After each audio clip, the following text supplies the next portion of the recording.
Hi guys, it's Anaya and welcome back to my YouTube channel.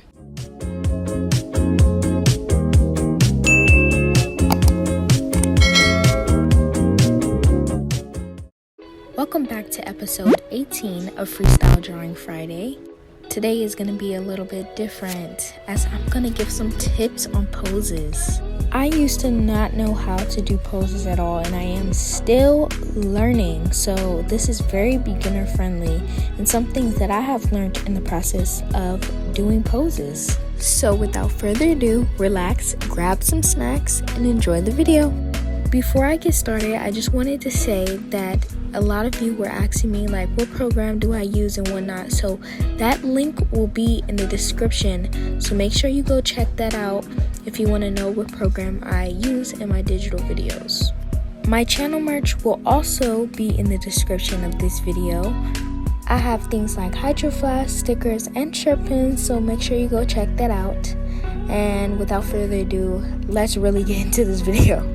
So my first tip when practicing poses is to use references. Whether that be a real life reference or a picture reference, it gives you a feel of where the body proportions are supposed to go. Some of your most biggest artists and animation studios also use references, so do not think that you're cheating if you use a reference. It's okay, use a reference. As you can see here, I get most of my references off of Pinterest. It's just a great place to search for images and things of that sort. And this leads to my second tip, which is when looking at a reference, break it down into simple shapes. You don't have to take on the whole body pose and trying to copy the whole image just from lines. Use your eyes, use your geometry, and figure out those shapes inside of the pose. Because honestly, all they are just shapes. This made it so much easier for me given that I know basic shapes and everybody should know some basic shapes like circles and squares and triangles. As you can see here, I outlined my photo reference. I typically use circles for the joints, and then I use rectangles for the big tubes like the legs and the arms. The face is a very big circle, so that's what I do for the face. And it just makes it so much easier to copy and try to put down those basic shapes when I'm drawing. So you may be like, that pose looks okay, it doesn't have a lot of detail. It's not supposed to have a lot of detail at first. Getting your pose down is the most important thing in this whole entire process. That way, when you're ready to lay the anatomy down, it doesn't look weird or discombobulated.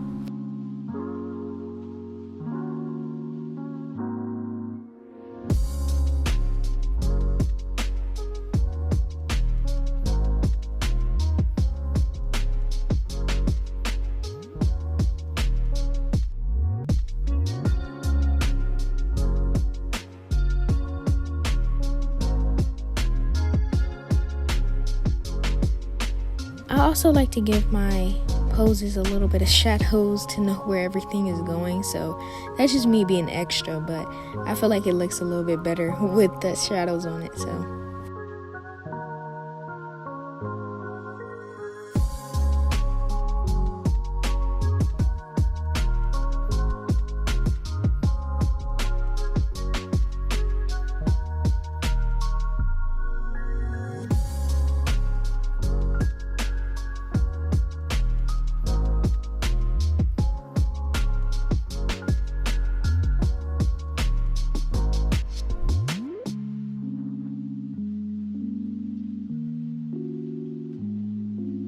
moving on, you see me pick another photo that has some interesting perspective.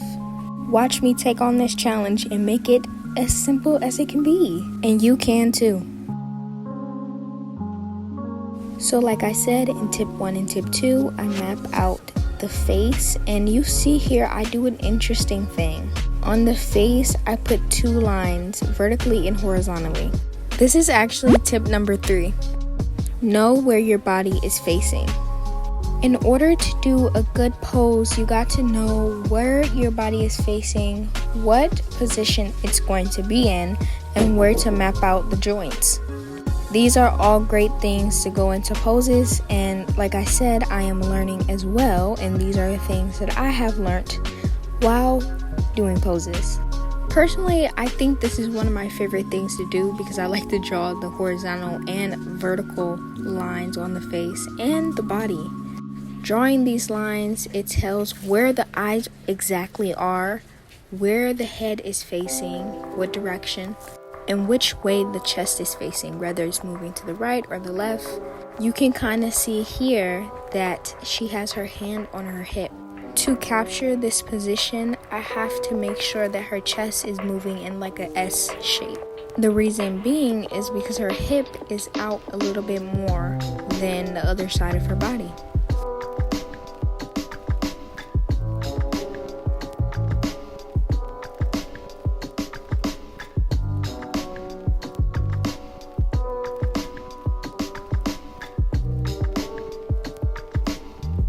And once again, me being extra, I like to go in with a little bit of shadows just to make it look better.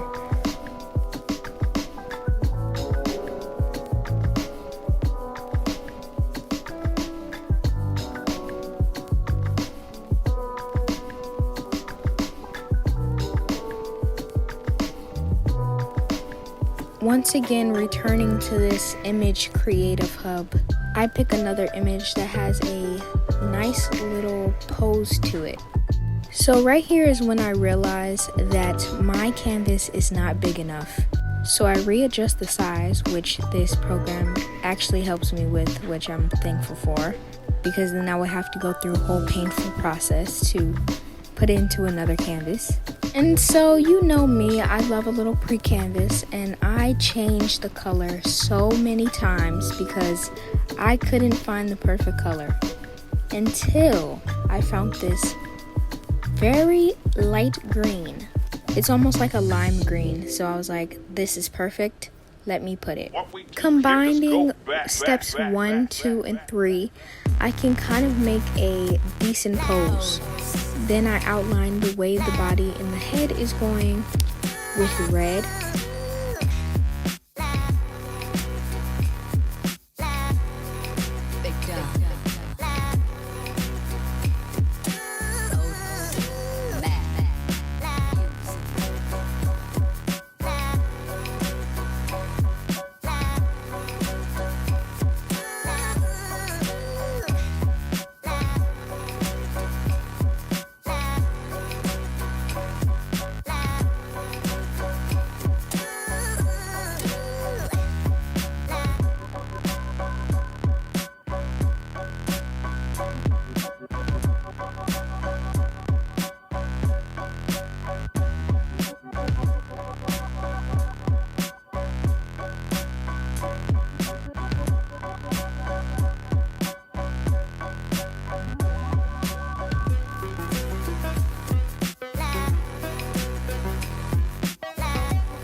So now my pose is pretty decent, but it can be better.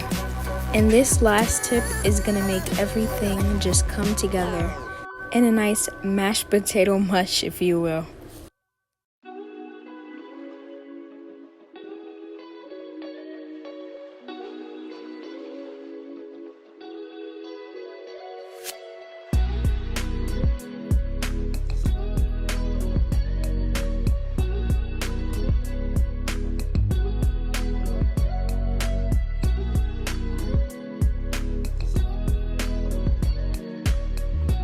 So I'm browsing again for another pose, and this time I'm kind of feeling like a sit down pose maybe. I finally saw one that caught my eye and I was like, yes, I gotta do this, let's do it.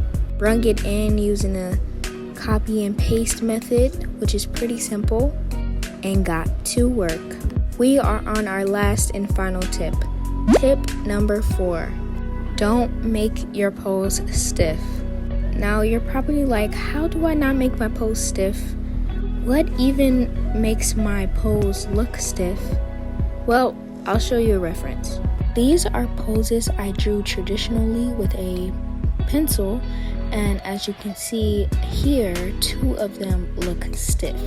The body shapes and proportions are kind of webbed looking as compared to what I'm doing now.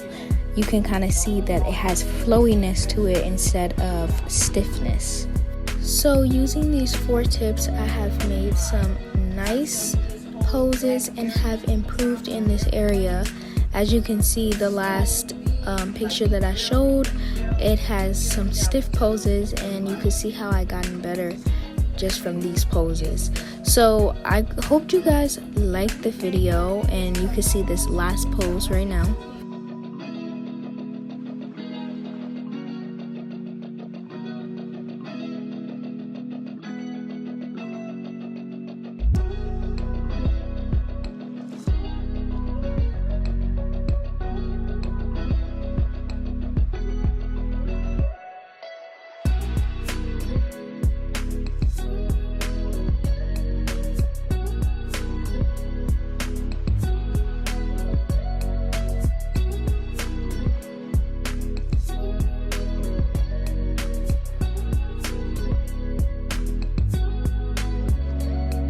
If you have made it to the end of this video, I just want to say thanks for watching.